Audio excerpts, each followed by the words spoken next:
성도 여러분 안녕하십니까? 오늘 함께 묵상할 말씀은 요한복음 1장의 내용입니다. 요한복음은 예수님의 제자 요한이 pat모섬의 유배에서 귀환하여 AD 100년경에 기록한 책으로 성경에서 가장 마지막에 기록된 책들 중에 하나입니다. 35절부터의 말씀에는 침례 요한의 선언을 듣고 두 사람이 예수님의 제자가 되는 장면이 나옵니다. 예수님의 제자가 된 이 사람들은 자기 친구들을 예수님께 초청하였습니다. 45절부터는 빌립이 나다나엘을 찾아 예수님을 소개하는 장면이 나옵니다. 빌립이 나다나엘을 찾아 이르되 모세가 율법에 기록하였고 여러 선지자가 기록한 그 일을 우리가 만났으니 요셉의 아들 나사렛 예수니라. 빌립은 나다나엘에게 예수님을 소개했습니다. 그러나 나다나엘은 빌립의 소개에 별 관심이 없었습니다. 예수님이 약속된 선지자, 즉 메시아라는 사실을 받아들일 수 없었습니다. 그래서 나다나엘은 예수님을 무시하는 듯한 말을 합니다.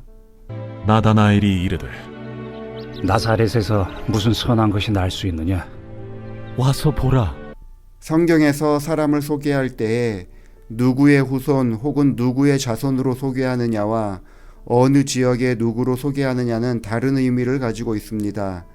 지역을 통해서 사람을 소개하는 것은 그의 신분이 비천하다는 것을 말해줍니다. 예수님을 소개할 때 좋은 모습으로 생각하는 사람들은 나사렛 예수라고 말하지 않고 다윗의 자손이라고 표현을 합니다. 나다나엘은 예수님을 긍정적으로 보지 않았습니다. 그러나 예수님께서는 달랐습니다. 나다나엘을 만나셨을 때 그가 가진 순수한 모습과 긍정적인 모습을 보셨습니다. 47절의 말씀 보시겠습니다. 예수께서 나다나엘이 자기에게 오는 것을 보시고 그를 가리켜 이르시되 보라, 이는 참으로 이스라엘 사람이라. 그 속에 간사한 것이 없도다. 나다나엘은 이 이야기를 듣고 깜짝 놀랐습니다. 어떻게 나를 아시나이까? 빌립이 너를 부르기 전에 내가 무화과 나무 아래 있을 때 보았노라. 라비여, 당신은 하나님의 아들이시요 당신은 이스라엘의 임금이로소이다. 예수님께서는 나다나엘이 무화과 나무 아래에 있을 때에 보았다고 말씀하셨습니다. 예수님께서는 나다나엘의 모든 것을 알고 계셨습니다. 예수님께서는 나다나엘의 부족한 부분, 약점을 모르고 계셨을까요? 아닙니다. 예수님께서는 모든 것을 알고 계셨습니다. 그러함에도 예수님께서는 나다나엘이 가지고 있는 긍정적인 것을 말씀해 주셨습니다.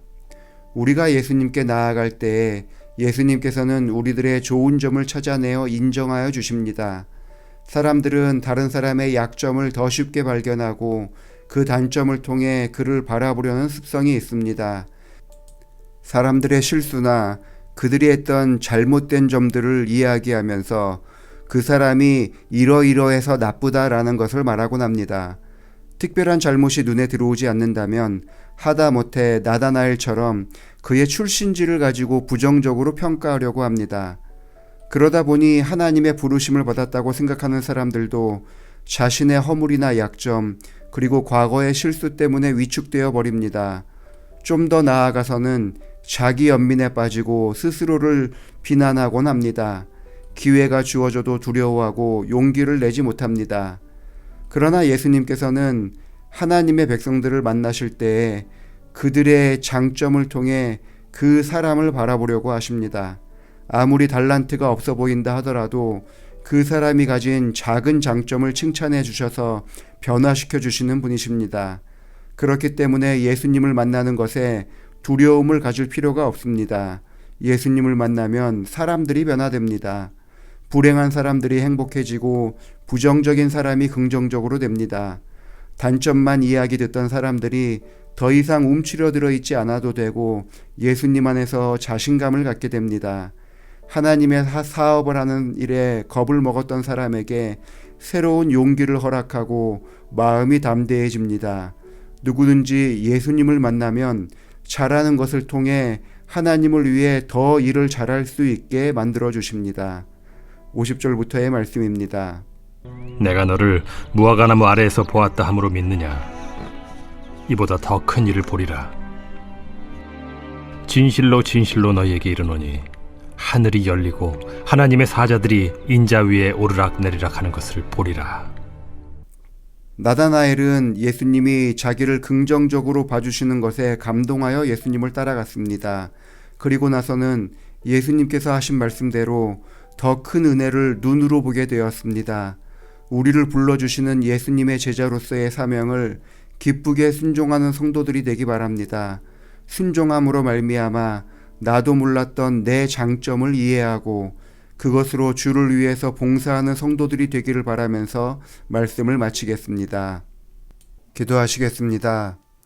아버지 하나님, 우리의 연약함을 알고 계시고 있으면서도 우리가 조금이라도 잘할 수 있는 부분들을 찾아 인정하여 주시니 감사합니다.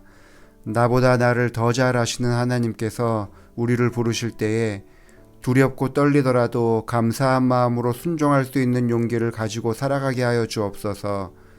전종남 장로님 가정을 위해서 기도합니다.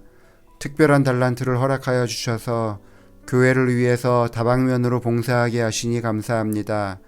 교회 곳곳에 남아있는 장로님의 손길을 하나님 기억하여 주시고 주의 이름으로 불리우는데 부족함이 없는 장로님이 되도록 늘 함께하여 주시옵소서. 어머니 정숙자 집사님의 기력이 쇠하지 않게 하셔서 하나님의 은혜를 날마다 감사하게 하시고 예슬량 가족에게 주의 축복을 베푸사 화목하고 아름다운 가정을 늘 만들어가게 하여 주옵소서. 예수님의 이름으로 기도합니다. 아멘.